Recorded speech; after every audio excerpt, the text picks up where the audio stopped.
Okay, welcome to the Tony Gomez Show. Thanks for tuning in again. And today in the studio, I have the pleasure of having Tilde. I've got Sam, vocalist for Tilde, and Daniel, drummer for Tilde, in the house today. What's up? Guys, thanks for joining me. Thanks a lot. Hey, thanks Thanks for having us. us. You know, I'm really excited about you guys getting on the bill for the night of reunions with the guys from Shattered Sun, Periwinkle Massacre. It's the show to be on, man. It really is. It's got all the great bands that are here in town, minus a few, but we Yeah. can't get everybody in there. You know what I mean? So he's got seven hard hitting bands on that bill. Shattered, Darkness Divided. I love Darkness Divided. Sebastian's been on my podcast before. The guys from Periwinkle have been on here. Relent, I love Miggy, vocals on Relent, oh hell. And then Sal from Il Nino also plays with him. And you guys know John Luna.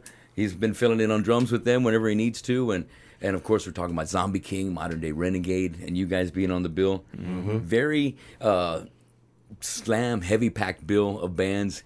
And so Marcus hit me up. He goes, "Hey man, I want you to check out all the bands and get them on your podcast if at all possible, and let's hype up the show." So I was like, "Okay, well let me hit up Tilde and let's see where we go for this." And I've already seen your name on tons of flyers.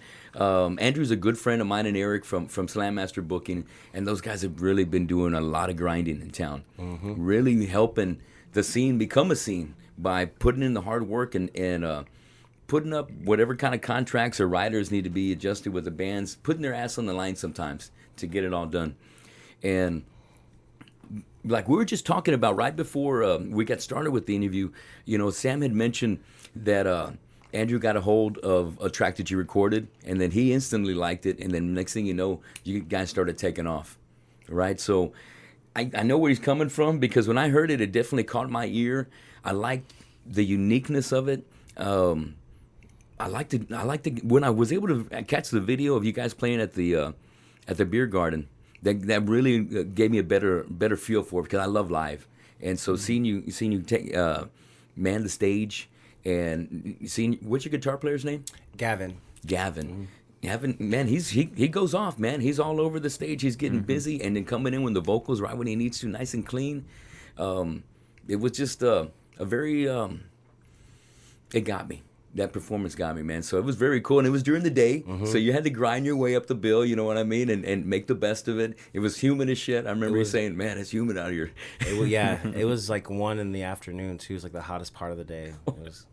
I know what you mean, man, but that's what the grind is. Someone's got to do it, and eventually, you know, things just keep getting better and better. And look, now you're gonna be playing Brewster Street. Super fortunate. Super fortunate, bro. Exactly, yeah. I've been able to play there about 5 times so far with my band Fistful of Metal or my Pantera tribute, and they take care of you over there. So bring the best game, and you're going to be taken care of like the best in town.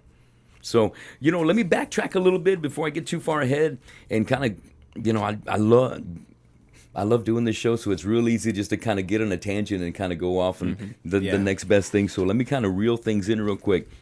Now, you know, just going through your stuff, what caught my eye is your Gmail, Tilde is a cult. Yeah. Is that just something cool that I thought would sound cool as a tag for the email?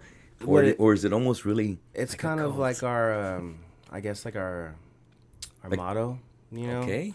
And it's just a way of bringing awareness, I guess, to the movement we're trying to start, to where it's almost cult like. All right. And that's pretty much it. Honestly, it was just I was sitting there trying to make our actual name on a lot of our social media profiles, and the name Tilde is taken by quite a bit of company, like communications companies and stuff like that. Okay. You know? Yeah. So I was trying to find a name that had a domain name that had fit, and it just fit. And I was like, you know, well, it ended up catching. You know, so now we use it on everything. I like that. It caught my eye, and I was like, "Hey, that's cool." My original band is called War Cult, so I was like, "Hey, Tilde is a cult. I'm digging it. Hell yeah!" You know, I was checking out the videos. The latest one is called Pride Aside. That's a jam. It's a fucking badass jam. Thank you. And then I even noticed one of the first things I caught on your Facebook page was you got a big fest coming up the day after, on Saturday, after the Actually, big show here. Actually, During. It's the same day. It's the same day in San Antonio? Yeah. Where it's like a 3-day run, so Yeah. we'll be playing the day before, the day of, and then the following day. You're playing all 3 days? Wow. Yeah, we're gonna be busy. Yeah. That's going to be fun, man. Yeah. Especially So- by the second day, people are going to remember you from the other day. Boom, boom. Then by the third day, ooh, It's exactly. eating you up. Yeah. But, and when we had got the opportunity to play this show at Brewster's, we had been told it was going to be like on the 2nd and not the 3rd. So we were like, yeah, let's take it, let's do it. Oh And- hell! Well then, I got the first thing I heard was the 2nd, so it is the 3rd. The flyer says the 3rd. Okay. Maybe they're changing the date. Maybe you knew something I don't. That'd kind of work out for. I don't know. That Maybe might- It we would could- work out for us perfectly because then we just have a 4-day run. We just we have a 4-day run Oh, instead of a. damn. If not, we're gonna have to 2 and 1. play, pack up, and go and Yeah. play. It's gonna be. But like you said, it's all about the grind. Getting it out Yeah. there. They're both golden opportunities. We That's can't gonna say count. no to. So, yeah, so It's we're gonna have to gonna make count. it work. That's right. Hell yeah, you got to make it work. Sometimes it's hard to say no though. It is. You know what I mean? And you don't want to Yeah. say it, but sometimes whether maybe it's a band member that can't make it, and it's kind of breaking, ball breaking when it's a badass show you want to be at, but Yeah. you can't do it. Right now, my band War Cult, I've got a drummer, Marcel, that's coming out of San Antonio. That's his home base, and he's going to be on tour in February, the whole month. And it's like, oh man, so it's heartbreaking because you can't get nothing done without a drummer. Yeah. I can understand, hey, guitar players getting together and writing this and that, but in a metal band, I think you need to have that drummer in the room with you. Here we go, boom, boom, Definitely. boom. Yeah. It We're- clicks a little quicker. Yes. We're just a 4-piece, so when it comes to writing or practicing, if one of us isn't there, it really doesn't work. It has to be everybody because everybody's a lead in our group. Yeah. So even without the bass player, the practices just don't feel the same. I know what you mean. It is a ball breaker. But, I got to say, when having Integrity for 10 years through the 90s, having Kill 'Em More for another 10 years during the first part of 2000 to 2010, I got real restless because a lot of my guys were in the oil field, weren't able to work, weren't able to practice anymore, but maybe once every other 2 weeks. And so when that one rehearsal came up, but the other guys weren't able to do it, we still had to do it. Right. It's just me, the drummer, and the guitar player. It's like, shit, we don't have a choice. We need it. Yeah. It's like a drug. And so unfortunately, just because of schedules and things like that, kids, families, other obligations, it's really hard to be able to get those 5 guys in a room at the same time. And it's hard to get the 4 guys, I'm sure. But I definitely know where you're coming from. And it's hard for me to swallow because sometimes it's like, man, I really want us to jam. I've been waiting for this all day. And then our bass player can't make it. And the drummer's like, oh, man, we need him Always the there. bass player. I'm like, oh, shit. I knew he wasn't gonna make it. But I know where you're coming from. And it's just a hard thing for me to swallow because I'm so restless. And that's kind of where the podcast came from. It's like, you know what? I don't have to have a band. I can just do it by myself and keep Right. doing shit. It works. Yes, exactly, man. So let me get started with the interview part of the segment. Sam, what inspired you to get behind the mic? And who's your favorite singer?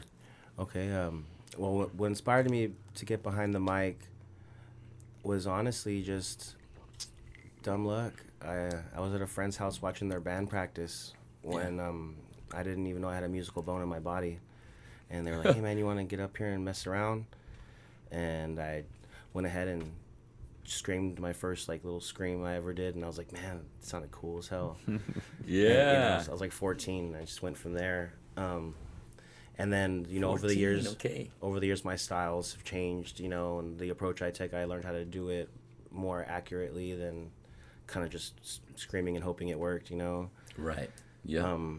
My favorite vocalist, though, it's kind of a mashup of a few. Like Jonathan Davis was the first actual vocalist I got into that was inspiring to me. Yeah. But now that my musical taste has been more refined, I would say Daryl Palumbo.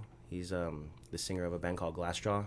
Yeah. He's probably my favorite vocalist. Wow, old school Glassjaw, 90s. Yeah, that's my all time right there. I can hear the sound where you're coming from. Yeah. Thank you. Heavy duty. Well, how about you, Daniel? What got you how did you get on your first kit, and who's your favorite drummer? Yeah. So I actually ended up playing drums because I didn't like other people playing drums. I started with the guitar. My dad got me a guitar back when I was like, I think similar age, like 13, 14. And so I was playing guitar, but all the groups I was in, I just did not like where they were taking the drum. And so I guess it's a little controlling, but I was just like, you know what, let me just take the reins. I know exactly like what I want when I'm hearing drums and stuff like that. Yeah. So I started playing drums, and I haven't been able to play guitar since. So I just do nothing but drums pretty much for all of my projects. And I grew up with a lot of influences, some being like Under Oath's drummer Aaron Glibsby, Dance Gavin Dance, drummer Matt Mignus is a big influence for me. Really like just crazy experimental stuff. In my eyes, it kind of blew my mind when I heard Dance Gavin Dance for the first time. I was like, that's insane, you can do that as a drummer. Yeah. When like all I've heard is just like real down to earth beats, like things that just carry the song. Yeah. I don't know. It's that was an eye opener for me. I have a lot of different influences all over the place. So. Very cool. Yeah. So did you catch Dance Gavin Dance over at the House of Rock? I've caught him many times. Yeah, many times over the years. I caught him over there. Was it maybe with Fall in Reverse? Yeah. That was a good show. Yeah, man. I mean, how long ago was that? Oh, I don't know. Right. I must have missed that one. Man. 4 or 5 years. It has to be. Yeah, something like that. Because I think Falling in Reverse are playing like huge shows now. Yeah. And Dance is. They're almost there. They're getting there. Yeah, I mean they've been back and forth about it, but right. I mean they're just really clean, and that's the thing. It's like I like Aaron from Under Oath because he's just kind of like he's just this dude that destroys the drums. Yes. He's just like flashy and his hair's going all over the place. And Mac Minus is like a robot. He does not move at all. He's just like hitting the drums exactly where they need to be hit. Yeah. I don't know. I have all kinds of. I appreciate those kind of styles when they attack their art like that. There's no wrong way to do it, right? It's just like I don't know. They each have their own flair for me. It's good. Just getting it out, that expression through your arms and through the drums, the style. Yeah, has a lot to do with it. I love that about like guys like the drummer from Seven Dust. Morgan? Mm-hmm. Morgan Rose. Man, he singing and playing the same way with a lot of style. And like the guy Dave Chivari from Il Nino, just twirling sticks and just one-handed this and just just nailing it all the time. Another one, Joseph Arrington from A Lot Like Birds. Really like A Lot Like Birds. I haven't heard of them. Joseph Arrington. Incredible drummer. I met him back in the day in San Antonio when I saw him play, and he was a really cool guy, and he just basically went on about, this is like one of my many projects. He was playing in a jazz group, he was playing in a blues group, he was doing all kinds of other things on this, and this was like a pinnacle concept album that they had come out with for me. Yeah, it was like, man, that is some awesome music that you just did. But he's doing all this other stuff on the side too. He's I don't know. He's an incredible machine drummer. To be able to do all that, definitely, man, it's just monster. Yeah, it's incredible. You mentioned projects. You have other bands besides this? Oh, I've been in and out of projects. Tilde is I'm kind of a new addition to Tilde. I don't know. It's been like a month or two. Yeah. They needed a new drummer. And it's felt like it's been already years though. Yeah, no kidding. Only 2 months though. Yeah. It's been some time. We now. picked him up. Yeah. About a week or two before we had these shows we just had coming up, and he got first practice. He was ready. It was amazing. Wow. Yeah. So you just pretty much picked up all the material off of Spotify, or? Yeah, no? I had been. So Gavin's been a friend of mine, the guitarist. He's been a friend of mine for quite some time, since high school, and I'd been following him for a while, and this project he'd been building. And yeah, I was familiar with the songs, and he kind of approached me with it, and I was actually kind of skeptical about it because I think you were saying this earlier. It was like listening to the music was one thing, but then like seeing the live footage, like being like it was a different kind of reception for the music. It spoke more for the music to see it live, and so I actually got a chance to see them live at Boozers. And I was like, okay, I got to get involved with these guys somehow. And so and then the rest was history. Like, it was a week of me rehearsing the things, and we went into a studio and fleshed out the entire set, just like basically first try. It was like, it felt like we had been playing for years already. I was convinced him and our guitar player had gotten together and practiced already. Like, there's no way. I was like, you all practice, but without telling us. Yeah, right. There's no way, dude. It was kind of magical. It was. So within the last 2 months, you've already been in the studio together. Well, just rehearsing. Pre-pro. Yeah. And pre-pro. Since he's been in the band, we've written 3 new songs. It's Killer. A lot faster than we were used to. Yeah, it's pretty awesome. We have a lot of We're sitting on a lot of new music right now. Yeah. Oh, that's strong. All right. Well, let me ask you this. What I got in here? Do you play any other instruments, Sam? Yeah, I play everything but drums. Oh, really? I play guitar, bass adequately, piano, and keyboard. Yeah. Trumpet. Even trumpet. Some brass, yeah. So you played in school? Yeah, played back in school. high school. Nice. School band. Mm-hmm. So did I. Yeah, dude. I did the saxophone, alto saxophone. Oh man, I did French horn and trumpet. No kidding. Wow. I always wanted to get on the drum line, but I wasn't quite as good, and I wasn't quite as fast as the other guys who were already. They were just had a head start on me. Shit.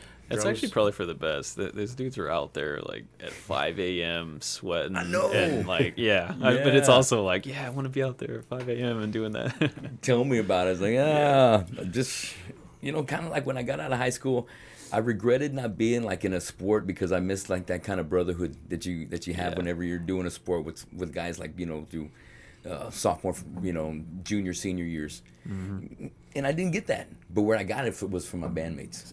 That's where I got it. You know what I mean? So I didn't regret it too much, but just in hindsight, when you see all these cool movies about badass teams that came together and broke all the odds and fucking came out, one state, because when I was going to Carroll High School, that's where I graduated. I was in '89. They won state twice within those 3 years that I was going. So I was like, shit, I would have been like to be a part of that grind right there. Yeah. I was also Carroll alumni. So oh, really? Like back in 09 is when I graduated. 09. So every single year Carroll was on top of district and all that stuff. So it's a good feeling. I understand that. I know. And now it's veterans, the guys down the street from over here. Yep. Yeah. Well, Daniel, what else do you play besides drums? Guitar. I can dab in some piano and bass. Yeah. This guy plays everything too, and he's more than adequate. What a blessing. We're very fortunate to have got him in our group because he brings so much to the table, and he can sing. It's just he's a jack of all trades. Yeah, you've been singing too. Good. Oh, that's awesome, man. Awesome. Well, when you started singing when you were around 14, when was your first band? My first band was a grunge band. We're called Scud Lily. And Scud Lily. Okay, I like that. Cool. Yeah. We pretty much just played a bunch of Elliott Smith covers and stuff like that. And just made them heavy. That was pretty much all we did. That was like the first band I was in, but like the first serious band I was ever in. We were called Dead Thoughts Run Red. We're like a deathcore band. I played bass in that band. I've heard that name. Yeah, we were kind of making our rounds back in the early 2000s, but we ended up splitting up. Oh, okay. Mm-hmm. Was it families? No, we were still real young. Honestly, it was just musical differences. Some of us were getting more into hardcore music, and some of us were wanting to play, more technical death metal kind of stuff. So everyone kind of went their own way. Started different things into what they liked. Yeah, exactly. Yeah. And then after that, I was in a slew of bands, a bunch of bands. I've been in the Corpus music scene for about 20 years this year now. Give me all the names up until Tilde. Okay.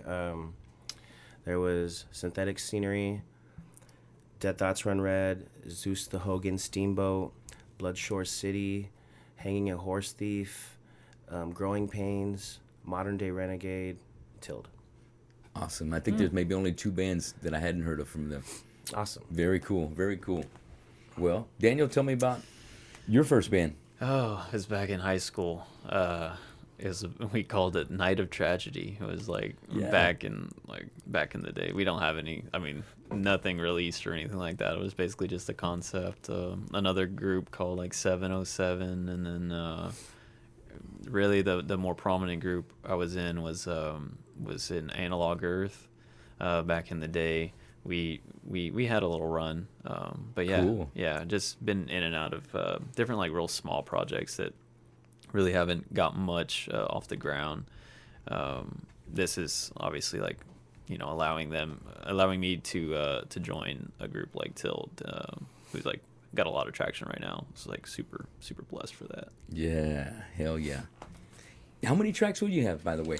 Because I think there's maybe 5 that I came across on Spotify. On our Spotify, Correct. we have 5. Yes, we're about to be releasing a new one actually in the middle of this month. We'll be releasing a brand new track. Okay. And it's a kind of in a fresh new direction we're heading in. So it's still a Tilde song, but it's just I feel like our sound has matured just a little bit more. Is it because Daniel's in there? Yeah. I mean, with the new stuff, definitely. But Like- with this track in particular, Was it already written before? yeah, Before it was written he was there? before. But he kind of, I guess, ironed out some of the details in it. So we're right. now playing. But before we would play it live, and it would kind of be nerve-wracking. But now that everything's been polished out, it's exciting to play it live. We get real hyped for it. But I think what I mean by it's more matured is the message is more direct, and the arrangement of the music is I think a more cohesive, Very cool. mashup. That evolution of Tilde is only getting better. Yeah, That's Exactly. great. I think this song illustrates the way Tilde wants to portray its message. Okay.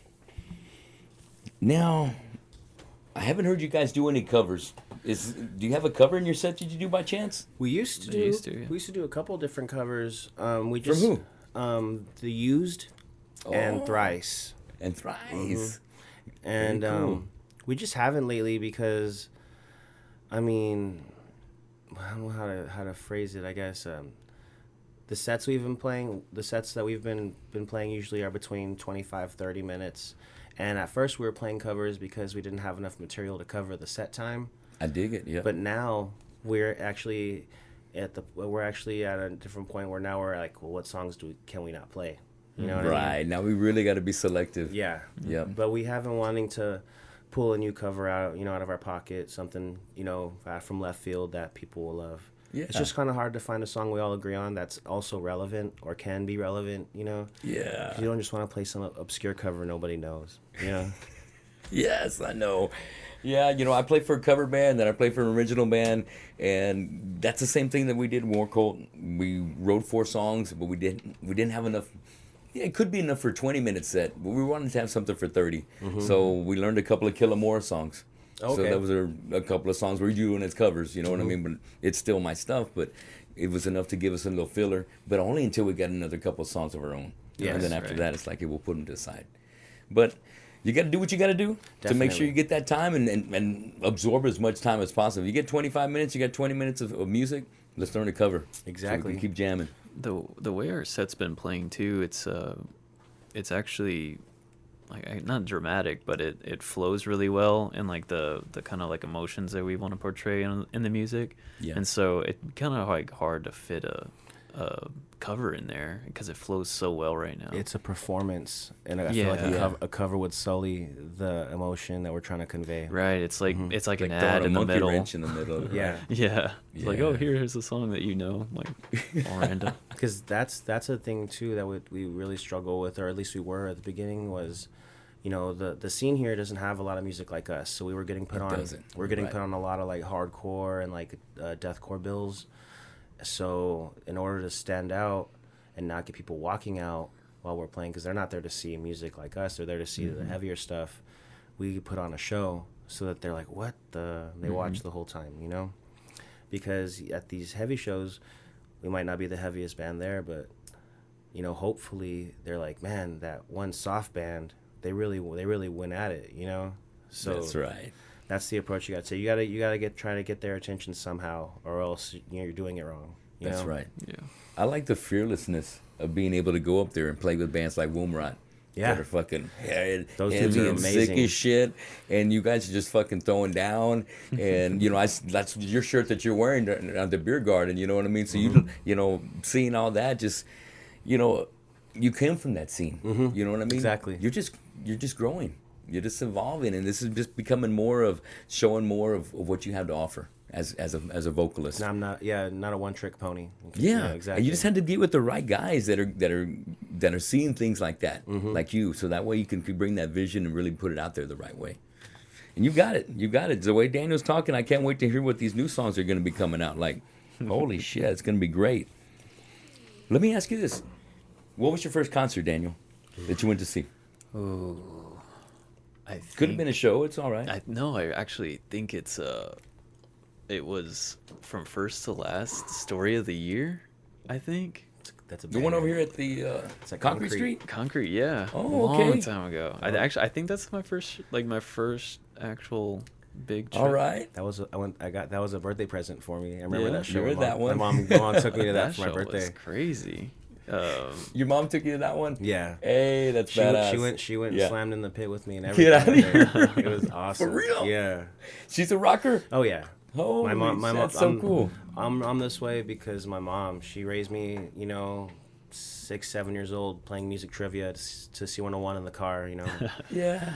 Just be like Pink Floyd. Come on, she'd be like, "Who's this?" And I'd be like, "Pink Floyd." She's like, "Name the song." So Yeah. I grew up listening to it all. I've been a metalhead since I was born. Oh, that's too cool. I do that with my son. And when he ended up, his music taste went somewhere else. It happens. It happens, Yeah. right? Yeah. It does, yeah. Well, how about yours, Sam? What was your first concert? My first concert was a show, and it Okay. was in 2003 or 4 at Equalize. Yeah, Equalize. I saw. Which one? I saw At All Cost. The Last I Saw, and I can't remember. Those are the two that really All stuck out to me, Cost, though. Yeah. I remember seeing it, and I was like, man, I really want to do this. I hadn't jammed with anybody before or anything. I was like, this looks amazing. All the dirt was in the air and stuff because they had That's a dirt right. floor. It was a good time, and ever since then, I was like, yeah, watching MTV isn't good enough for me. I dig the inspiration, dude. Being there and seeing the energy, and then feeling the energy, and seeing what the crowd reaction is. It's like, you know what? I want to do that.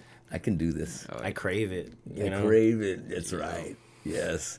Equalize. Shout out to Hector and Sal and Yeah. them from Equalize. They're keeping that open, and they have their yearly Christmas show always going on at the House of Rock. I saw that. Very cool. Very cool. They're keeping those memories alive and strong, and keeping the family, because now like Hector's son's playing in Centipede, so it's like, I wish one of my kids was playing in a band too, but Yeah. what happens. Whatever they do is going to be great. But we're at that age now where our kids are old enough to start their own bands. So it's awesome. It's awesome. I'm just jealous. Just jealous because I want the whole band. I want the whole family to be like the Partridge Family. Yeah, We'll go out there and Tony Gomez and family will just go rock. Maybe if I change my musical style, maybe I might do it. Maybe. We'll see. Okay, I'll tell you what. Let's see. We kind of got that covered a little while ago, so I'll tell you what. This one right here. So far, this is really going to apply to you, Sam. So far, what's been your favorite show to play so far? Oh man. And I- why was it? Maybe because of crowd or I'm gonna have to say who you're with? this last show we played at House of Rock, the Thursday Night Massacre. Ooh, yeah, okay. I mean, it was Thursday before last? Yeah. Yeah. It was amazing. I don't know. I really couldn't explain like exactly why, but to me, I just got up on that stage, and I feel like I just put on a performance of a lifetime. Yeah. Personally, Yeah. I walked off that stage feeling like I had done something great. Hell yeah. The way, like, So something I hadn't been able to do until just recently was like while we're performing our set, look at the crowd and recept how they're feeling and what they're doing. Mm-hmm. And I think that's what did it for me, was seeing everybody genuinely enjoying our set. It felt really rewarding and really good.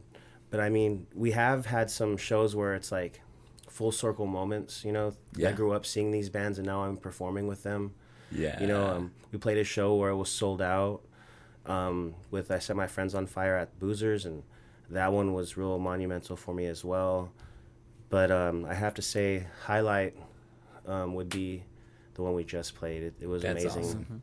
I slept good that night. It felt Hell real yeah! good. Doesn't it feel good when you know you put it all out there? Mm-hmm. I just tell the guy, lose yourself, Yeah. lose yourself in it. And was that your first gig with them? No, we've actually run like 5 shows. 5 shows. Yeah. I think. How many weeks did y'all rehearse before you did your first? One. Oh yeah, just one Just time. one? I think. One a week, Yeah. 2 times. That was 2 it. times. Yeah. We don't usually do That's that. why you're like, you guys are getting together to get a head start on this, right? That's why, yeah, because Uh-huh. exactly. It was kind of suspicious how good we started out.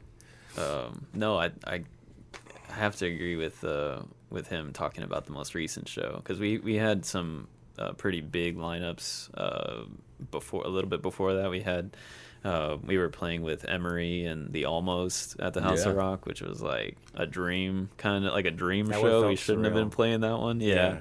And you know, high stakes, right? Yeah. So, you know, we really wanted to put on a good show, and we were probably overly critical of ourselves afterwards and stuff like that. But there was something about the Thursday Night Massacre where we went up there and we were just kind of like, you know, we're amongst like other local groups. We're here at the House of Rock just like we always are. No like, pressure. yeah, the pressure wasn't there. It was just kind of like the community was there. We were just gonna go and like put our hearts out there. Very like you natural, said. right? Yeah, and it was just something Mm-hmm. else. We were all just feeling it afterwards. And the community, like, they really showed up on a There was a Thursday. good It was turnout crazy, there. yeah. It Maybe was one of the nice. best Mhm. for a Thursday Night Massacre show over there. It was. That was our second one we had ever been on. And that's because the first one we were on back in, I think, November, that was still, I was like, man, impressive turnout for a Thursday. That Yeah. Eric Calvert really knows how to put together a show. Right. Yeah, You he know? said Yeah. 150 plus at least, like a something Thursday? like That's that. Yeah, on freaking Thursday, strong. yeah. On a Thursday after the holidays where people still have family in For town. local Yeah. bands? Yeah, Yes. for just local groups. That's pulling. It was awesome. That's pulling. But I think the names are speaking for themselves. The band Switchblade, you guys, Censored, it might have been their first show. Oven as well. They've been playing a lot. Oven is amazing, man. I cannot get enough of them. They're badass. I love them. I need to catch those guys. Yeah. I love Cosme as a drummer, so I know that they're throwing down on the drum end, but I just haven't had a chance to hear them yet. Oh, they're a very nostalgic sound, but it's still very good. Like it sounds a lot like a modern Black Sabbath. That's what I always, when people try to ask me what they killer. sound like, I'm like, oh, it's like a modern day Black Sabbath, you know. That's what I get. Tell me what your dream concert would be, Daniel. Ooh, dream concert. Oh man, I've kind of, I don't know. I actually, the ones we play with like Emery and the Almost, the ones that we get to, like I've back in the day I got to play with a band called Harvard and a band called Chiodos and things like Chiodos, that. yeah. And like Those are bad. like those kinds of shows don't just seem like unattainable. They seem like so out of reach, and so when they happen, it's just like, oh man, that's like really awesome, like a dream Yeah. come true. And so I don't even really like think of those kinds of things Okay. as attainable quite yet. You know, like they're like so far out of reach in my mind. Like when it does happen, it's just like, oh yeah, this is like a dream. Yeah. This isn't really happening. But I like don't maybe know. like a dream lineup. Three big bands. Oh, Or three small gosh. bands. I think we could hang on a Dance Gavin Dance ticket, possibly. Yeah. We get a lot of comparisons to Touche Amore. So that one's, I mean, that'd be really like real like Midwest emo like lineups, like a I don't know, American football like lineup or something like that would be really Yeah. cool. Okay. Yeah, I think those are I don't know. That's such a hard. I don't know. We actually talk about this a lot. How surprised we are at the bills we get put with. On, like right? like he said, we get paired up with like real death metal and heavy metal stuff, and then completely other like left field of that. So it's like we're kind of this versatile sound where we can like just kind of like hit shows with anyone. So it's like whatever works. What do you think, Sam? Well, is there a dream concert, festival? I'm a little bit different than Daniel. I guess I'm a dreamer. I think we could do a lineup like that today. Yeah. I guess that's me. But mine would probably be, like he said, Touche Amore, La Dispute, and maybe Norma Jean or The Chariot would be like my dream lineup, because, like he was saying too, we get put on all these different genres bills, and I feel it's good because like we're too heavy for the soft bands, but we're also too soft for the heavy bands. So we always get put on either because we have both those elements just enough to where people have no problem booking us on those. Right, they dig it on both ends for sure. Damn, I get it. Dream concert for myself.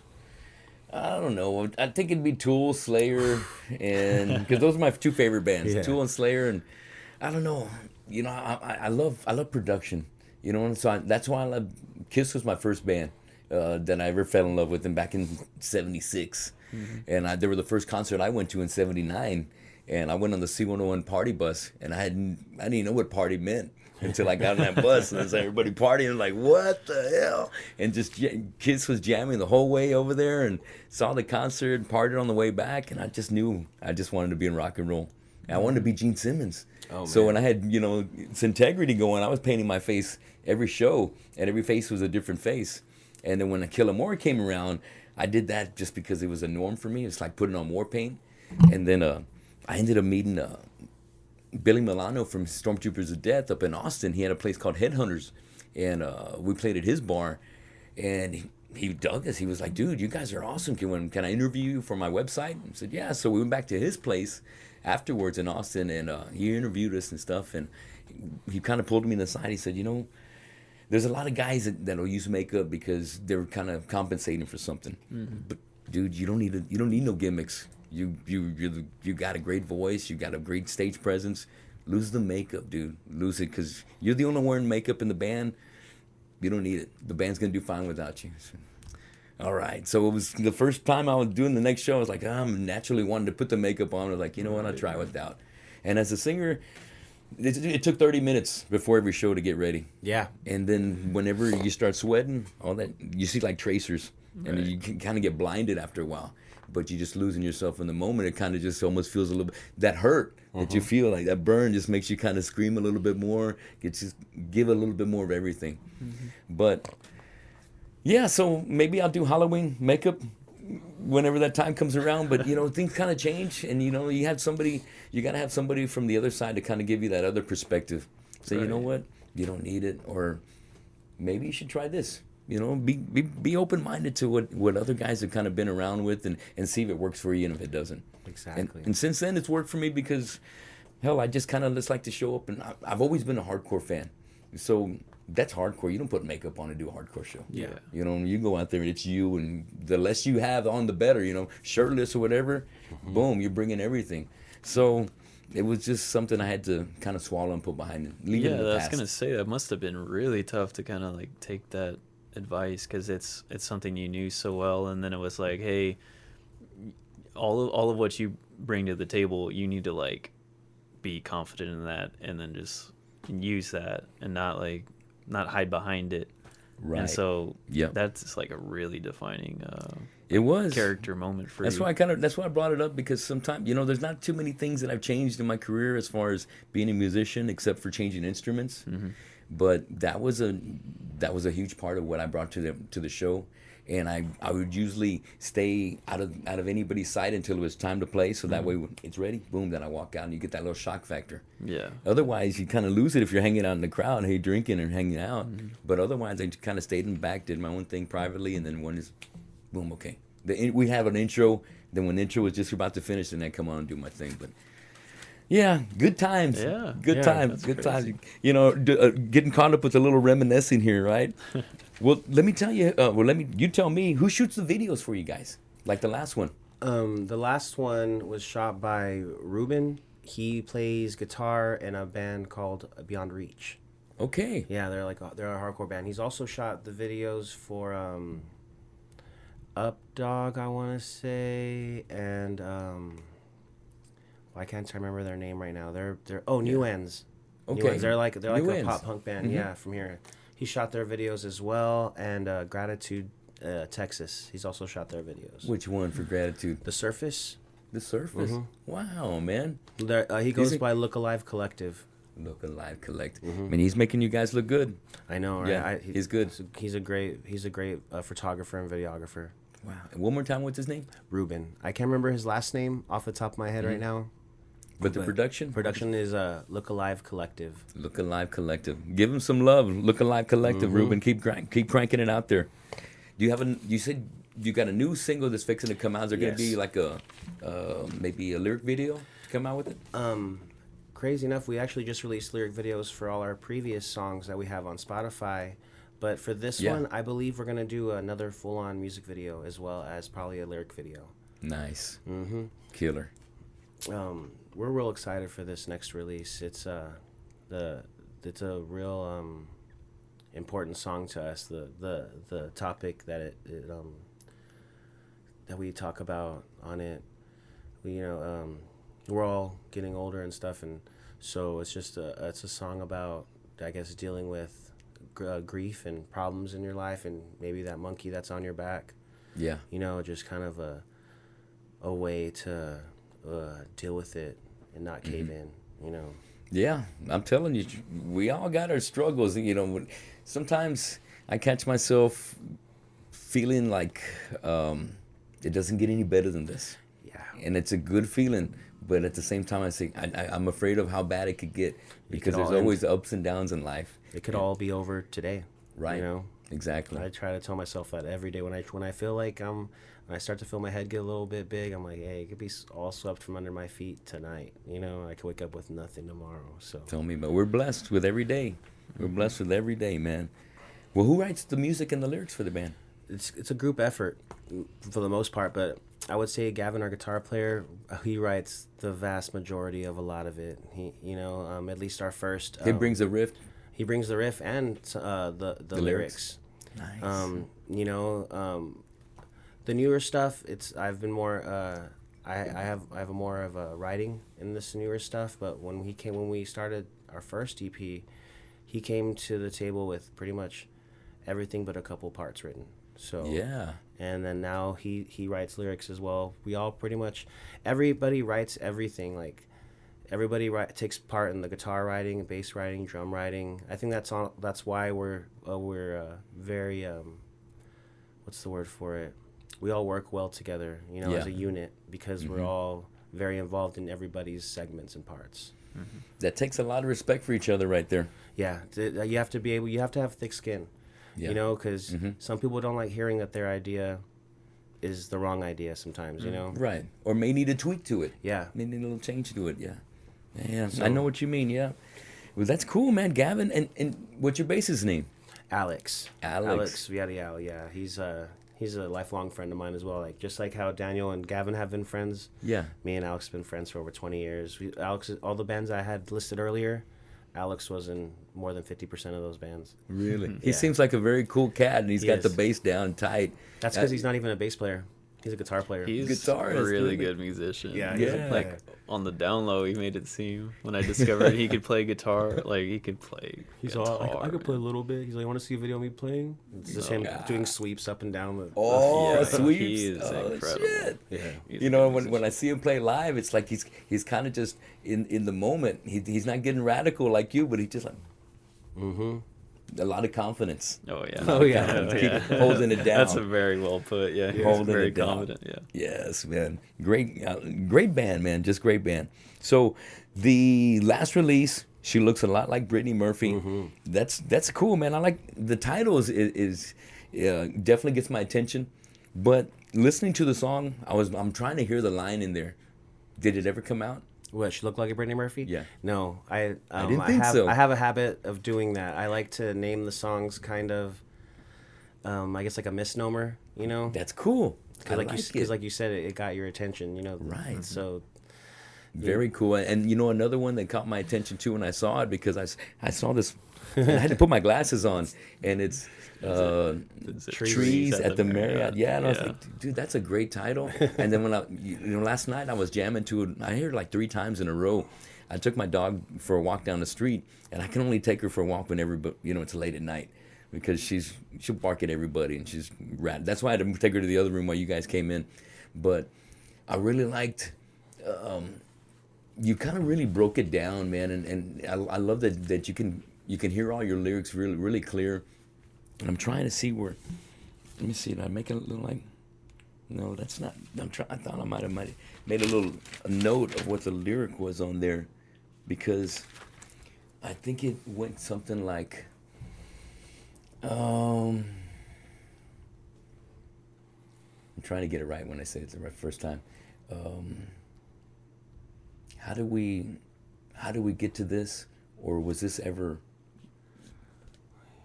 Help me out with this. I know, I'm trying to think. Yes. Oh, it goes, and if I fail to hold, if I fail to hold your hand, at least we had this, whatever this is. Whatever this is.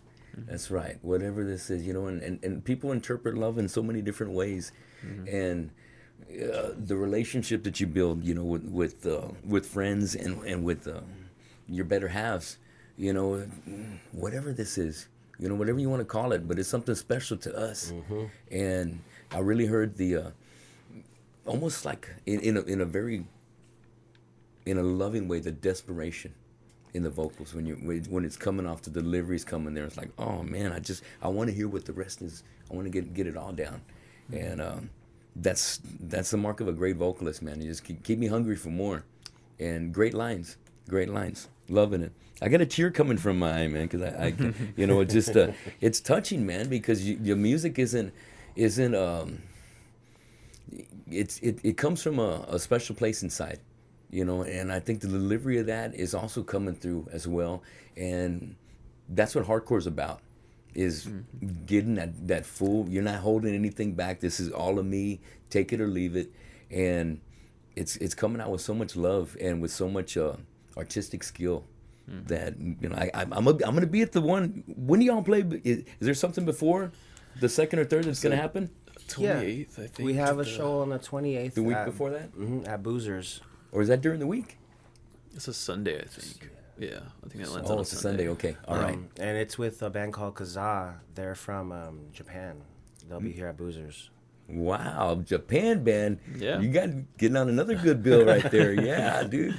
Yeah. Kazaa. Damn. Kazaa, what is it? I don't know how to pronounce I can't pronounce it. Yeah. Mariner Bay's on it too, and another great band coming out of Kingsville, Mariner Bay. They're on there as well. Yeah. Mariner Bay. Yeah. I need to hear them, because I've been seeing them kind of tagging with you guys from some shows. Those are guys from our hometown. Me and Alex, we're from Kingsville, Bishop. Oh, okay, so Kingsville Bishop. Those are some friends we grew up with, and they're putting out some new music, and it's pretty good, for pop punk. If you like pop punk, you're definitely gonna like their sound, All right. So when I see other bands that have something new to bring, I like to try and help them out. So we've been trying to put them on tickets with us, or get them their own. So. Yeah. Give them that opportunity, and then from then on, you take it. We'll give you a shot, earn it, get up there, and that way you get the next one like that. Yeah, dude, that's awesome. Yeah, so we have that 28th show at the Boozers, and then February 1st at the House of Rock. Oh yeah, February 1st at House of Rock. Yeah, so that'll be the most recent one, and that'll be the start of that run. Festival run. Yeah. Wow. Okay. Yeah. The 28th. I feel like. I think there's a show that same day at Black Monk on the 28th. Oh, really? Well, I'm playing on the 27th, and that's good. I'm glad that doesn't coincide. Yeah. But also on the 27th, before I bought the ticket for Go Ahead and Die, Max Cavaletta's band for Sabatura, and then I'm booking the show, and Zane's like, "Hey, I got the 27th. I want to check with the band." Yeah, sure. The guys are like, "Sure, we'll do it." Okay, Zane, we'll do it. And then I was like, "Oh shit." did I just book the same show? Oh man, I looked it up. Oh no, oh no. So I told my wife, I said, hey, I fucked up. I think I might have to sell this ticket, or try and sell it at the next rock and roll flea market or something. And she goes, just wait, something will probably happen.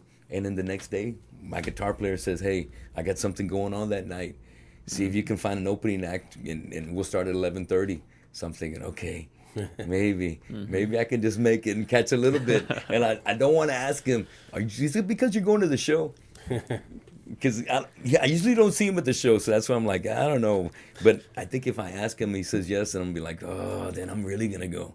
We're both gonna go. We'll come back to the show afterwards. But then again, at the same time, I can't book a show and not be there. Mm-hmm. You know what I mean? Yeah. I can't be there. I've actually seen that happen so many times, and it's kind of it's not disparaging. Cool. Yeah, man. Because like you talk with this promoter, and for weeks and weeks getting prepared to go to play the show that they booked you on, and you go and they're not there. Mm-hmm. I know it, bro. Yep. I've done those, but that's why I don't want to do that. Yeah. You know what I mean? I have a lot of professional courtesy when it comes to that. But if anything, my punctuality is not that great. But I'm always there. Ask the guys from my Christmas band. I got 20 guys, and a couple of them are just very punctual. We're gonna be there. We're gonna start to practice at 7. They're there at 6:40. And like, hey, nobody's here yet. Yeah. I love it. That's me. I love it. I'm there at 6:40. Just because I have the most equipment. That's why. Hey, the drummer, exactly, absolutely, man. It's a lot. I saw another guy post, Jesse James Lopez. He's the drummer for Devastation and Numb to the Blow, and he posted a reel today. He sent me. He's like, look at what the drummers have to do. They're usually the first guys there. They got to load up the most equipment. They don't get much spotlight, and they're usually the last guys to leave the show too. So why do they go through it all? And you know what? We just love to hit shit. Yeah. We just like to hit it, and it just feels good. It's our purpose of the band. Mm-hmm. But it's an expensive art too. That's yeah. Oh man, that's a whole podcast for that, I'm sure. But like a vocalist, we got it made. All I gotta bring is my mic. Yeah. That's it. That's it. But we gotta help him. Yeah. Yeah. I always help my drummer no matter what. I'm very good with helping the setup as part of it, but at the end of the set, I disappear. You're drained. I'm drained. Exactly. I'll go run outside and smoke a cigarette, and and then I go up and I'm like, oh, y'all guys are done already. Awesome. You're quick. Yeah. Man. Oh no, I'm so sorry. Let me see. Okay, so you're doing pre-production right now. The EP that's going to come out, is it going to be all new material, or is it going to have some songs that you guys have already put out, like on Spotify? No, it's going to be all brand new. Ooh, okay, badass. A name for that by any chance? No, we have a working title. No working title. No working title right now. We were going. Well, before we were heading this different direction, it was going to be called Trash Digger, but it's not going to be called that anymore. I think we're going to go in a more along the same I know lines. it's just going to be something different. Yeah, it's just something different. I don't see that coming from you, and that's why I know it's going to be a different title. You're right. All right. Well, let me ask you this: you guys came in different vehicles. What were you listening to on the way? The Used. Okay. Polyphia. All right. Polyphia came on. Oh, that's so different from what I was listening. Yeah, like Tron was on. Like, yeah, I listen to way like you said different Tron. Tron, Chon.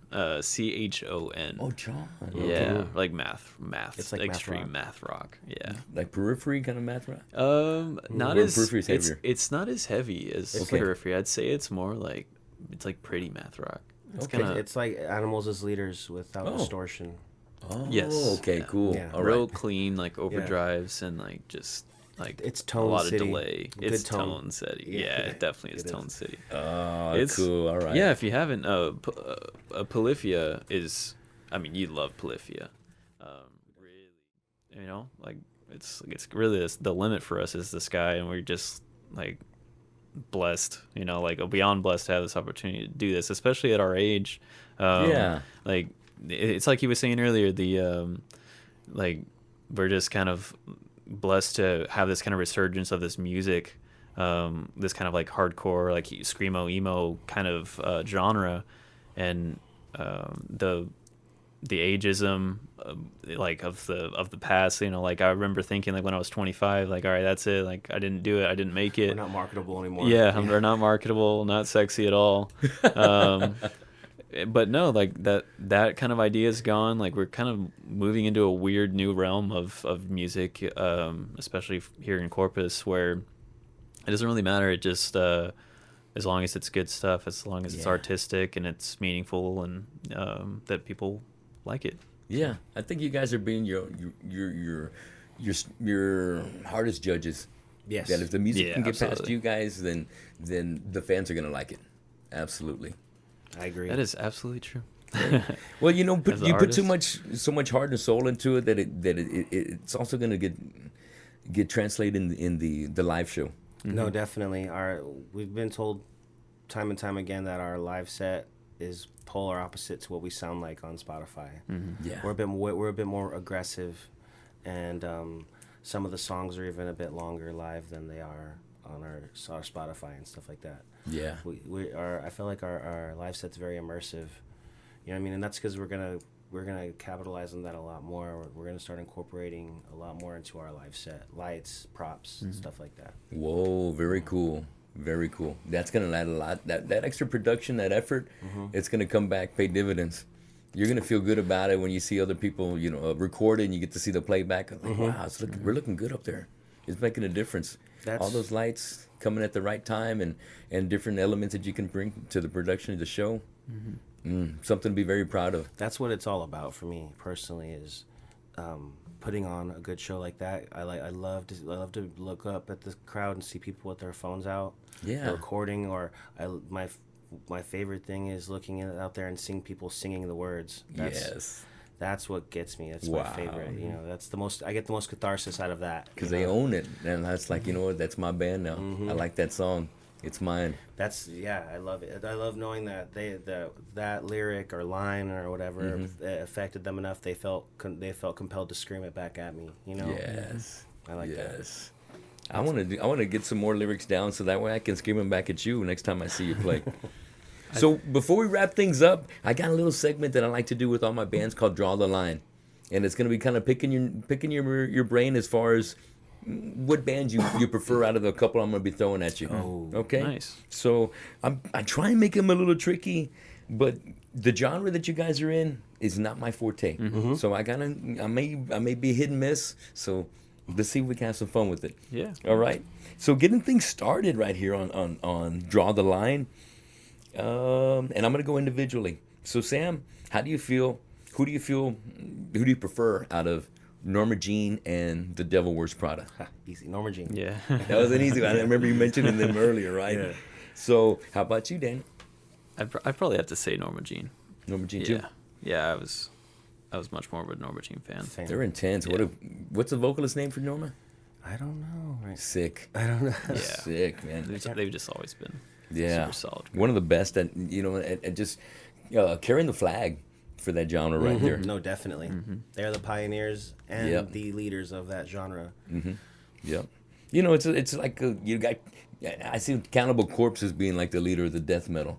You know, I see like Lamb of God being the new guys underneath Metallica. Yes, You know what I mean? So there's always that band that kind of just it's a kill switch. Yeah. For, you know, like the metalcore. You know, just the top of the crop that survived all the years and is still, you know, out there kicking ass. So how about between Sam, Every Time I Die, and From Autumn to Ashes? Oh, that's a hard one. But All right. I mean, I love Every Time I Die, and I love From Autumn to Ashes, but I'm gonna say From Autumn to Ashes. Oh, 100%, wow. yeah. Okay. There's a lot of aggression coming from right there, and you know, and Buckley from Every Time I Die, he's kind of all over the place with his vocals. Man. I love his vocals too. Yeah. He has a very distinct style. It's just me personally, the From Autumn to Ashes speaks to me way more. You know, Yeah. it has their writing style is very similar to what I would like to think mine is. You know, so Yes. Okay. Well, what do you think about those two, Daniel? From Autumn to Ashes and Every Time Really I Die. tough, man. Yeah, it's. I almost put them in separate categories. Like you said, like from a writing standpoint, I connect more with From Autumn to Ashes. But but from like a technicality standpoint, like Oof. Every Time I Die is just like another level. Like, Yeah. They're musicianship. way more technically advanced. Yeah. So, and I think that's why I gravitated towards Every Time I Die back in the day. They were, because they're not a band anymore. They just broke up last year. Yeah. Rip. At least we got them before Yeah. they. Did you catch that show, House of Rock? Yeah. That was a good one. Oh, that was a good show. I've seen Every Time I Die shoot easily 10 times, maybe. Really? Yeah, Damn, all right. Yeah. I seen him Ozfest. That was the first time I saw him, and I guess he was still off the Ebola album. That's like the best one, too. Yeah, Bolorama, Yeah. Oh, that was fucking sick. God. So much of the riffage was kind of resembled. It almost seemed like they, like in the studio, they wrote some of those songs like just like one takes. You know, because it just seemed so natural and they're really not too complex, but everything kind of just all worked badass. Production back then was so different than it is now. That too, you know what I mean? Yeah. Honestly, I kind of miss how it was back then, because nowadays everything's so polished that it almost loses its raw energy, you know? Yeah. Yeah. That's a problem we've been having a lot when recording lately, is trying to bottle that raw energy while still sounding as polished as possible. You know what I mean? It's very tough. I like that you're taking that mindset like that. That you want to keep that genuine roughness, the edge. But you still got to be modern enough to fit in. Yeah. You know what I mean? So that's it's a tough battle to find that in between. You know? Right. I think that's kind of what you were like alluding to in like the next evolution of like Tilde too is the like the music, like the live setting, it like speaks different than it does on Spotify, right? Like people are like, oh man, that's a way different. And so this new release I think is the closest that Tilde's gotten to emulating the live show. Oh, great. You know what I mean? Yeah. And I think that like right. once we cross that, and then we really know what we're doing in the studio, and like Yes. yeah. Nail on the head, bro. That was Yeah. perfect. Yeah. Thank you. Well said. All right. Okay, my third one. Bring Me the Horizon versus Under Oath. Under Oath. Under Oath. Okay, all right. 'Cause when it comes to polish, now Bring Me the Horizon are probably the top of the man. crop in their field. Oh, Once yeah. again, I love Bring Me the Horizon as well, but easily Under Oath. Yeah. Yeah. I love, what's the drummer's name from Under Oath? Aaron Gillespie. Yeah. He's the singer Gillespie. for the Almost, the band that That oh yeah, shit. that we just played with. Yeah. No drums, just all vocals? no, he had a full He had a band, combo? but it was there. He played He played guitar. he played guitar and sang. It's but a solo project Yeah. from like 10 years ago or something. Damn. Yeah. I had no idea. Yeah. Shit. Back- Because that's one of the best things I like about the band is the drummer. Oh, how yeah. How he, He's everything. Anytime the Great drummer can vocals. sing like that and play, it's amazing. I love watching when bands like that perform. I'm just watching the drummer the entire time. You know. for real, man. There's a lot of chops. Some Yeah. hardcore chops to deliver like Real. that. What do you think? No, it has to be Under Oath. Under Oath as like well? huge influence in my life. Yeah, right. He made me want to play drums and sing at the same time, kind of thing. Like, Yeah. I practiced that when I was like 15. And Yeah. like absolutely. I'm trying to think of that. The single that came off of the album where it's like the chick's face. Yes. They're only chasing safety. Chasing Safety. That was Yeah. good. That's the Yeah. best album. Oh, there's a bunch of bangers on that album. Yes, the whole yes. thing is a But banger. there was so like one song like- that got a lot of rotation on it. Reinventing Your Reinventing Exit, Your Exit, yeah. probably, That's because the one it was. and that's the thing. For loving them so much, I either missed them completely or they just didn't make it to Corpus. For some no, reason, they were like here. yeah, so With- I completely missed it, but never got to see Under Oath do their thing, Oh, which is yeah. like big regret. And they're still playing and stuff. I Yeah, just haven't been able to they're make gonna it. come around. Yeah, and so being able to one play with them, and then towards the end of the night, him and his band play Reinventing Your Exit, like Yeah. from the Under Oath. I'm like, dude, no way. That was a great Yes. moment. I didn't So, expect that either. I'm like in the pit, like freaking like I'm 16, 17, and like just living it up. I don't know, man. That was unexpected. You know, I don't know where this is coming from, but I'm gonna call it. You guys are gonna end up playing with Under Oath. Oh, I It's wish. only going to be a matter of time. It could be a year. It could be within They're playing 5 years. huge venues right now. You- You're They right. had a really big 2023. That's something we're They trying to do. broke ground. They're Yeah. not a house of rock band anymore. You know. No. Yeah. And they haven't been that kind of band for a long time. But now they're that Concrete Street band. Exactly. Yes, Doing absolutely. the pavilion by themselves. Yeah, But- easily. That's But our you next guys, move. if they come down here, when they start thinking, hey, who's gonna be playing? You guys already have that much more time under your belt. Already have more of a following. We love that. It's just gonna be something that's gonna happen. You know. I always try to manifest that, you know, like Yeah. you know, Absolutely. whenever I see these bills come up that we end up on, you know, I'm always like, man, I want to be on that. Or the guys will message the chat and be like, look at this, and I'm like, and I always like message joking. I'm like, hold on 1 second, let me get us this real quick. Yes, man, and that's what it's about. All you gotta do is ask. Yeah, and if they say all you if they get say no, they say no. Right. But they could say yes. You know, More than likely, they're gonna say yes. More than likely. people will message me and ask me, how do y'all get these shows? And I always say, I just ask. You know, I just ask. You know, I interviewed Casey Lane over here, and he said we're a venue that's looking for bands, and bands are looking for venues. So all they got to do is call. I can't always get the same bands, all the best shows, but if I can do what I can whenever I can. So it's you just got to make the effort. Casey's been solid for Casey's us been for real solid to many us. years, man. Like What a all of guy, our man, all of right? our groups, I could probably say all of our groups, all of our music that we've ever wanted to do in this town. Probably one of the Man. best supporters of all genres of music. in CC. Easily. Yeah. He's not picking any favorites, but he's got his own personal likes, of course. You know, he's a big Yeah. Clutch fan. Yeah. And but you know, when it comes to talent, he leaves that stage open for everybody. Absolutely. That's awesome, man. And it's probably one of the best venues in town for its capacity. And much love, Casey. We Oh, love you yeah, out much here, man. love. Keep grinding. Keep bringing all the best bands over here. Okay, so let's go on to the next one. Now I'm hoping you guys are familiar with these bands. Forever Came Calling versus The Others Like Us. I don't know either of those, actually. Oh, okay. Well, No. okay. Are you Forever familiar Came with? Calling sounds, Yeah.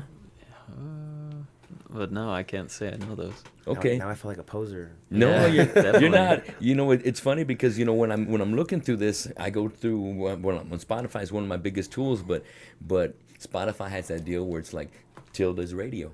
You know what I mean? So that's where some of these bands came from Oh, because yeah? they automatically already grouped you up with Right, some bands right. that kind of sound similar to you. That's kind of awesome. I need to listen to our Tilde radio. Yeah. Yes, That's why I said yeah. Dance Game and Dance, because sometimes they'll play a Dance Game and Dance song like right after a Tilde song, and I'm like, all right, cool. Like we could totally play with them. That's fine. we'll take it. Yeah, Hell we'll take yeah. it.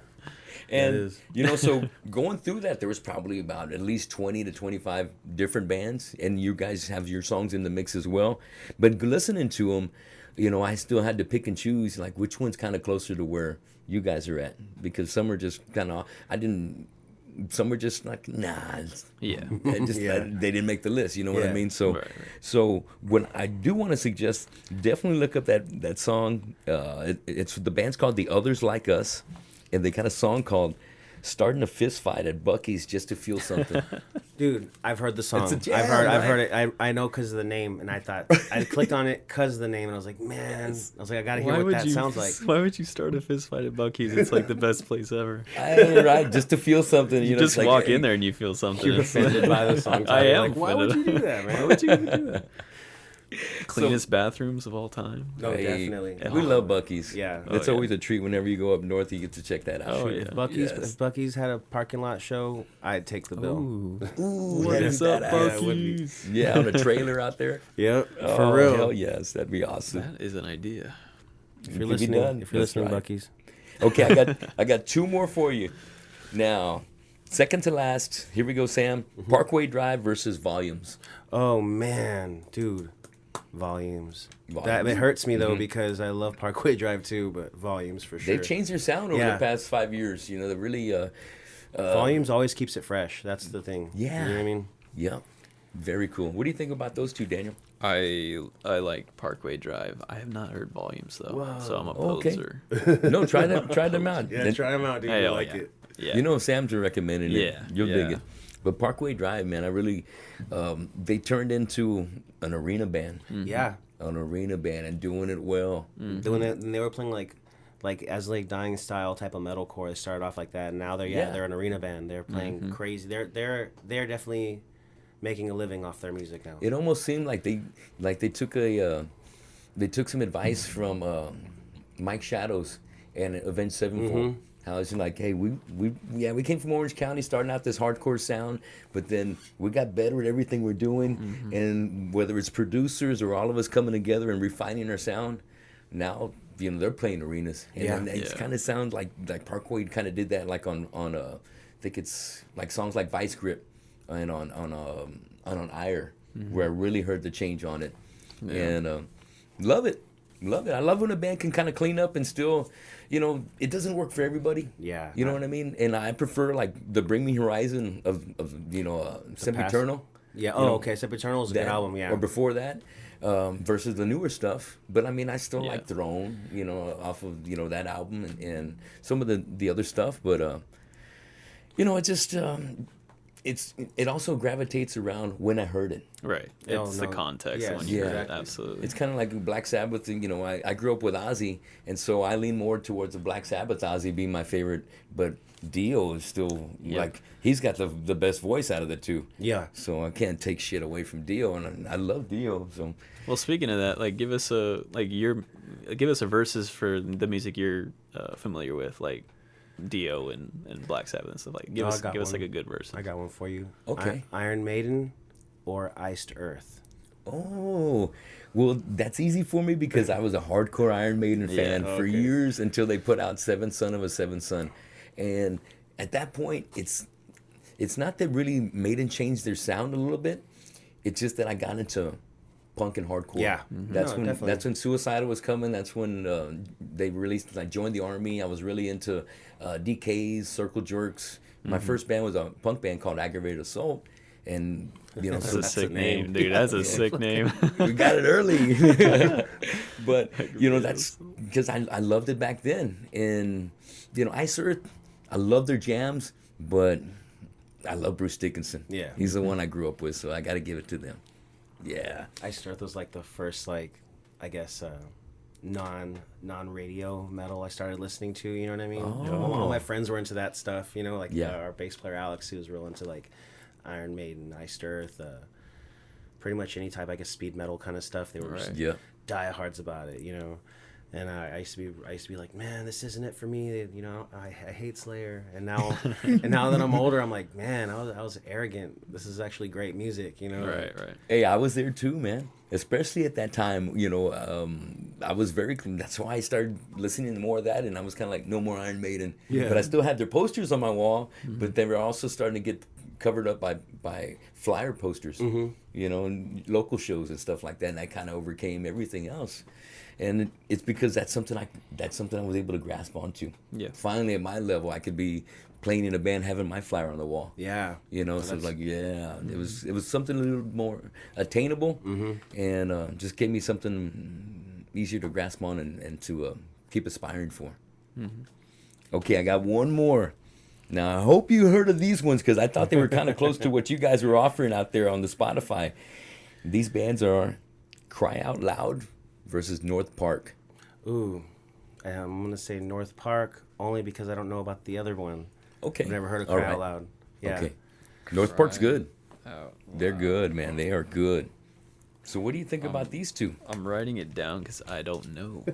Oh, okay, good. Yeah, you got some bands to look up, right? Yeah, absolutely. Oh, okay, cool. I love new music. Well, like I said, I got all these bands from your radio site that Spotify puts up. So there's going to be some resemblance, which is cool because when you have somebody's radio like that, you want to kind of keep rocking it like that. Oh, definitely. And it's cool that they kind of pair you up with some of the big names. You know what I mean? So that's always a good plus. That is cool to hear because I always when I think about our music, I'm always like, man, we're too niche. There's nobody who's gonna sound like us. But I do hear bands that sound like us now that I've been kind of going in those rabbit holes. Yeah. And I hear it and I'm like, oh man, so we do fit in somewhere, Yeah. That was a big thing when we first started. With my self-consciousness with the band was I felt like we really didn't fit in anywhere. But it's good to know we do. Yeah. You know, and sometimes, you know, it's like that band Korn. Who would have thought Korn is going to be one of the biggest fucking bands in the world? Yeah. With a name like Korn, right? Yeah. And it just goes to show. Or with a sound like they have, it's so quirky. You know, it's perfect. You know? Or one I think of a lot too, like kind of related to Korn, but like Mudvayne. Right, yeah. Like they have such like unique little things they do and in the music and stuff like that and on stage and their show. And I'm just like, how does that work? Like how did so many people gravitate towards it? And it's just like they made it work. They're all Seinfeld fans. Yeah, that's why. That's the connection right there. Well, when you get four badass guys like Mudvayne does, Yeah. and it's just like the way Sam described you guys. You got four guys that are bringing everything to the table, and everybody's got a lot to offer. So it's gonna come off like a powerhouse. Yeah. And that's the payoff. That's the payoff. And luckily, it's just good chemistry. Yeah. Good chemistry, man. And, you know, it's just like you're saying, it's the right time for you, and it's the right time for all of you guys just to come up right now. And the show it's just a great avenue just to kind of put it out there and to make the doors even that much open for the next big show. Right. And I'm really excited. What do you guys have to say about that show? In any particular band that glad you're playing with, except for Shattered Sun, because I know we all want to play with them. Yeah. For me, it's Periwinkle Massacre. I grew up watching them play. You know, I had the opportunity of sharing the stage with them a couple times when I was younger, like at the Downtown Riot and Alice and stuff like that. You know. Yeah. So Periwinkle Massacre, I'm very excited to see them again, as well as Darkness Divided, because once again, another great band that I kind of grew up seeing. They kick ass, yeah. But when it comes to the non-reunited bands, I'm real excited to play with Relent. I used to work at the White Rabbit in San Antonio, and so me and Mickey kind of go way back. I knew him when he was still in Lone Star Drive-By and stuff like that. So it's cool to see what he's doing now. You know, like it's pretty awesome. Very cool, very cool. And what about you, Daniel? How do you feel about that set, that lineup? Yeah, I'm excited to play with Periwinkle Massacre for sure. Yeah. All of this is kind of bringing back like the really old school like hardcore for real days for me. Like when we would just like we'd go to shows, buy a Monster, and then just freaking have at it and like watch all these hardcore bands play and be inspired. Yes, so be inspired. I'm like pretty nervous about it, obviously, but and it's a big opportunity for us. I have yet to play on Brewster's stage, so that's gonna be a whole new experience for me too. Yeah. There's just all kinds of new things about it, like new check marks, you know, like new experience we can gain from it. So yeah, that's a lot. That's so badass, man. I thought it was, you know, when they told me, or when Marcus told me, hey, I want you to cover the bands, I was like, oh, great. But at the same time, I messaged him back, hey, well, I got a band called War Cult. You haven't heard about us? Check us out on my feed. If you're interested, let me know. We want to open too. I never heard back, but my Marcus is. Can you imagine how many people are contacting Marcus on a daily basis? I'm sure that's why whenever whenever they were like, hey, if y'all want the show, y'all got it. I was like, no way. Right. You know, I mean.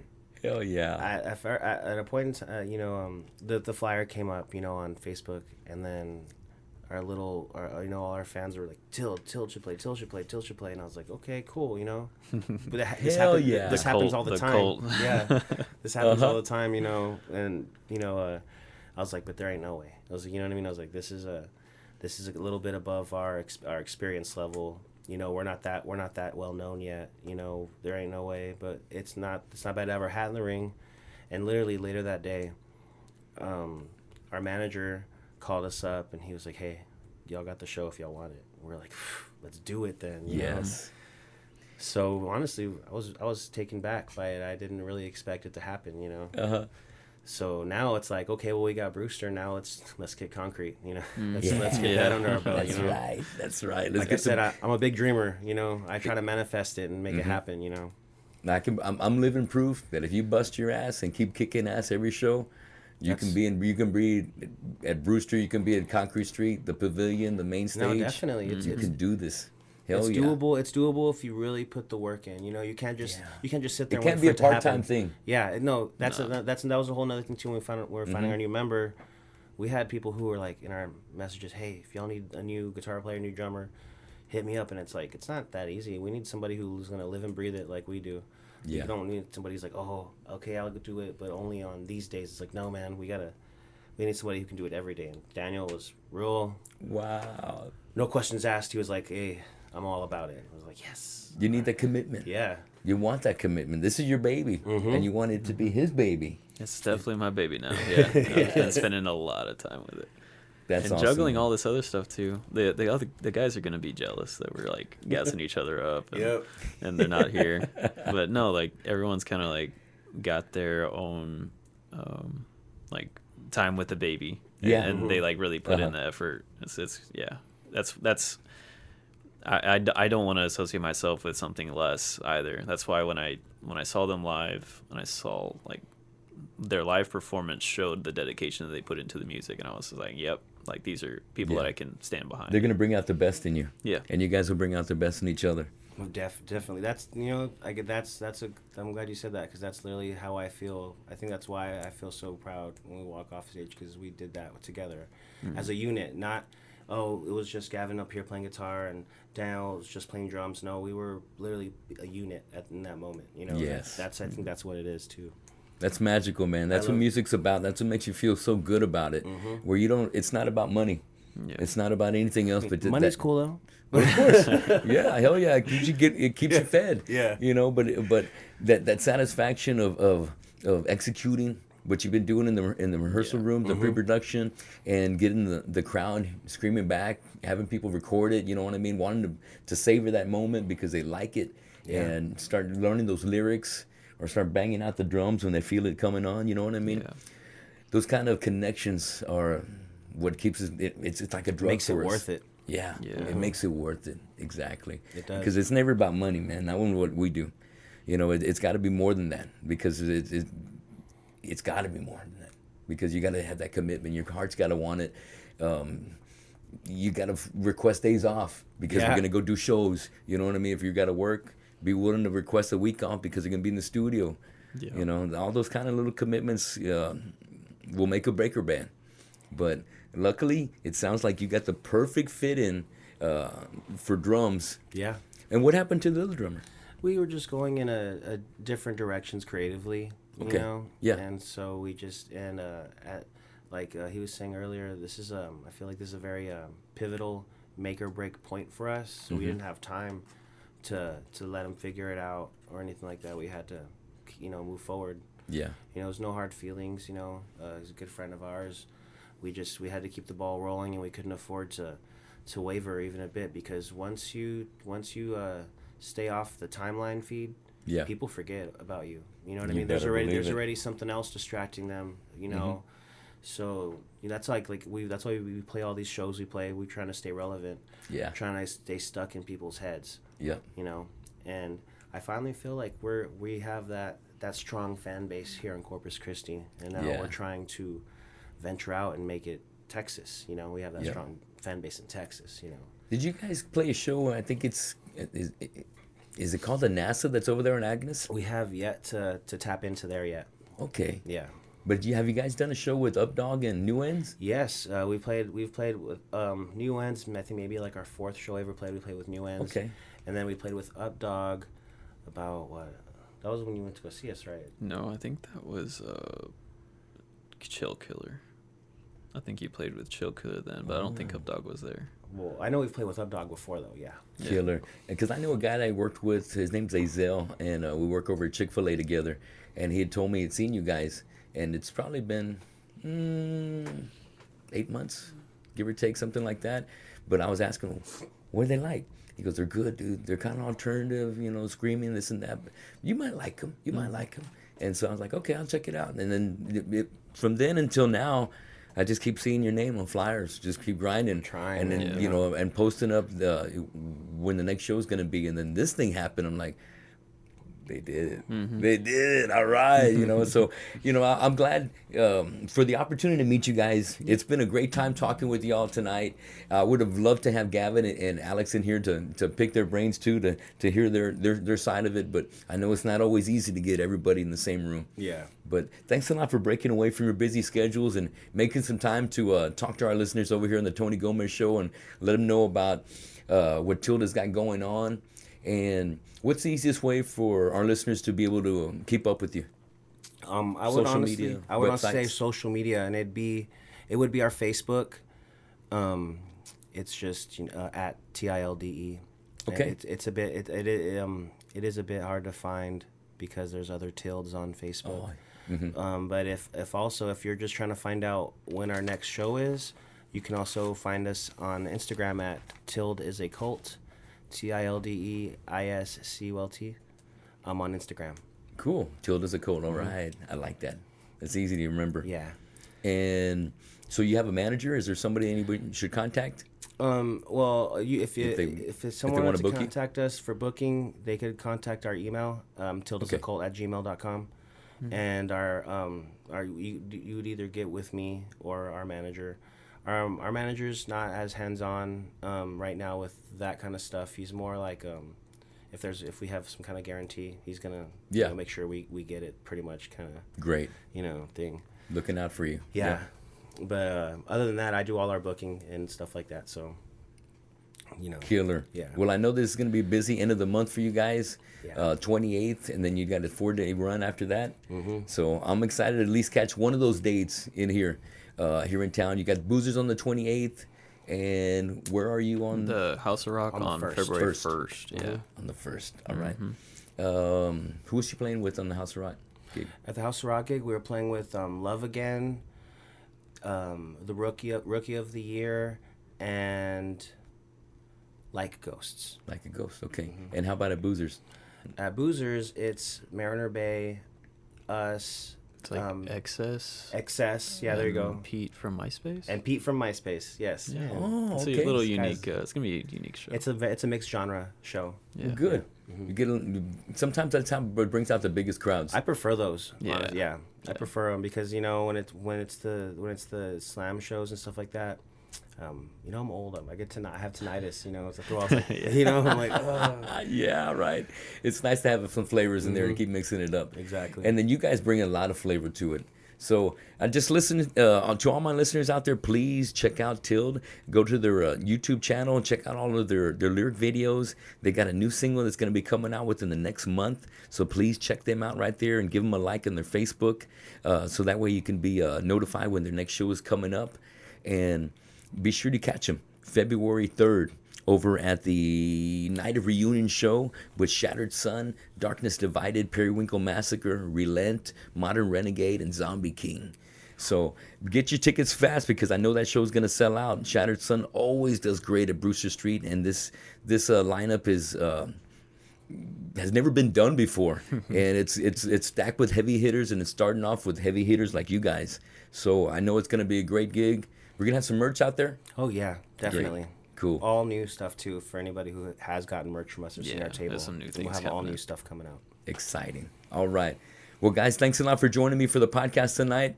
Much love to Tilde. The best of wishes to you guys, and I'll be seeing you again for sure close to the end of the month, but definitely I'll be there for the 3rd to cover the show. Awesome. Thanks Thank you, for having Tony. us, man. Yeah. I appreciate it, man. Thanks a lot.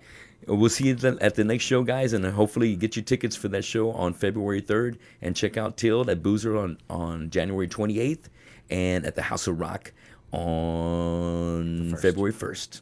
Thanks a lot, and I'll see you at the next show. Man, I like that.